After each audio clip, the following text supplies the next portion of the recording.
नमस्कार, मैं प्रशांत और आप देखना शुरू कर चुके हैं द एचडी। देखिए, 2025 के विधानसभा चुनाव से पहले एनडीए के अंदर एक बड़ा मतभेद दिखने लगा है। इसके पीछे मैं आपको बताऊं, अगर पीछे के कुछ घटनाक्रमों पे ध्यान देंगे आप, तो आपको लगेगा कि हाँ, कुछ एनडीए के अंदर खटपट तो है।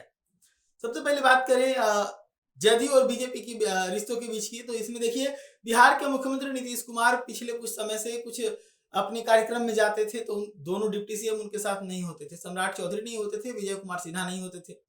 उसके बाद सवाल जब ये उठने लगा तो नीतीश कुमार की एक आदत है कि जो सवाल उठने लगता है उसका जवाब वो अपने एक्टिविटी से देते हैं। तो वो अब सम्राट चौधरी विजय कुमार सिन्हा को अपने साथ रख रहे हैं।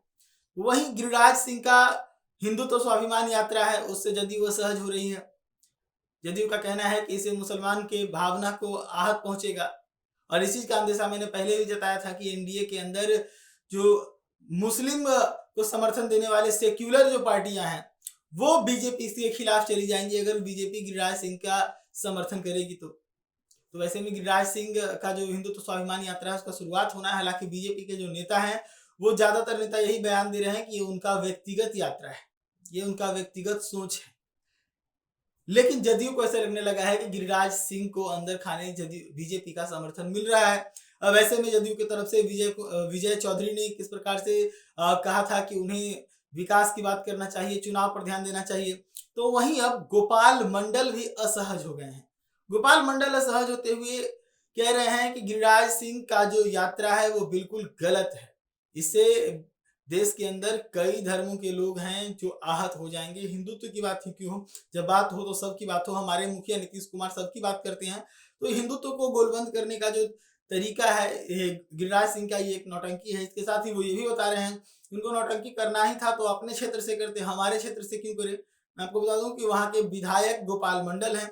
अब गोपाल मंडल के विधानसभा क्षेत्र से जब गिरिराज सिंह की शुरुआत होनी है हिंदुत्व स्वाभिमान यात्रा की, तो वैसे में गोपाल मंडल असहज हो गए हैं। गोपाल मंडल पूरे मामले को लेकर गिरिराज सिंह के ऊपर हमलावर है। तो वहीं अब बात करें बिहार के मुख्यमंत्री नीतीश कुमार की, तो बिहार के मुख्यमंत्री नीतीश कुमार भरे मंच से बार बार इस चीज को दोहराते हैं कि गलती हमसे 2 बार हो गई, अब गलती नहीं करेंगे। जो कहीं ना कहीं अब ये सवाल पैदा करने लगा है कि कहीं नीतीश कुमार एनडीए के अंदर अपनी कुछ मांग तो नहीं रख रहे, जो पूरा नहीं होने पर वो एक इंडिकेशन देते हैं कि अब हम कहीं पलटी नहीं मारेंगे। यानी कि इशारों इशारों में वो ये कह रहे हैं कि हमारी बात नहीं माने तो हम पलटी फिर से मार सकते हैं। नीतीश कुमार का ऐसा भी कहना हो सकता है, क्योंकि उनके जो बयान होते हैं वो दूरदर्शी होते हैं, वो इशारों इशारों में बड़ी बड़ी बातों को कहते हैं। तो कई सारे मुद्दे हैं।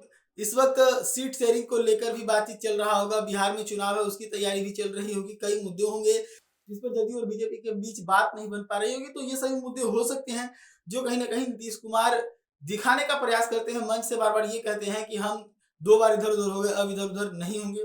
कल ही उन्होंने भरे मंच से इस बात को दोहराया था। तो ये सभी घटनाक्रम हैं जो बीजेपी और जदयू के बीच में खटास को कहीं ना कहीं दर्शा रहा है। अब बात करें अन्य पार्टियों की, तो अन्य पार्टियों में अभी इस वक्त जीतन राम मांझी का बहुत ज्यादा मुखर रूप देखने को नहीं मिला है। उपेंद्र कुशवाहा का बहुत ज्यादा मुखर रूप नहीं देखने को मिला है, लेकिन उपेंद्र कुशवाहा भी अपनी यात्रा पर हैं। बिहार यात्रा वो कर रहे हैं अपने वोटर्स को एकजुट करने के लिए। तो वहीं चिराग पासवान को लेकर क्या खटपट रही पिछले दिनों आपने देखा साफ तौर पर। चिराग पासवान की पार्टी को तोड़ने का आरोप बीजेपी के ऊपर लगा। इसके बाद चिराग पासवान के पार्टी के एक सांसद वीडियो जारी कर रहे थे और कह रहे थे कि हम इंटैक्ट हैं, हम नहीं टूट रहे हैं। तो वही चिराग पासवान को अमित शाह से इमीडिएटली जाकर मिलना पड़ा था, और जब वो अमित शाह से मिलने के लिए पटना से रवाना हो रहे थे उस दरमियान उनके चेहरे का तनाव बता रहा था कि अंदर खाने कुछ तो खामी है। क्योंकि जब भी पत्रकार हवाई अड्डे के पास चिराग पासवान को रोकते हैं तो चिराग पासवान वहां पर रुककर बातचीत करते थे, लेकिन जब अमित शाह से मिलने के लिए जा रहे तो उस दिन उनका उजरा हुआ चेहरा था और वो पत्रकारों की तरफ देखे भी नहीं थे।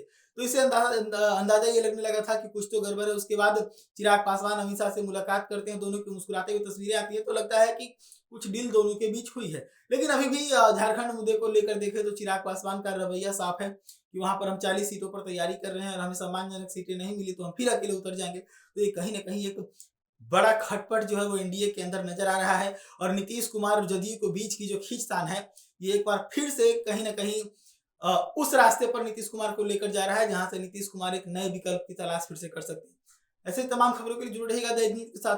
धन्यवाद।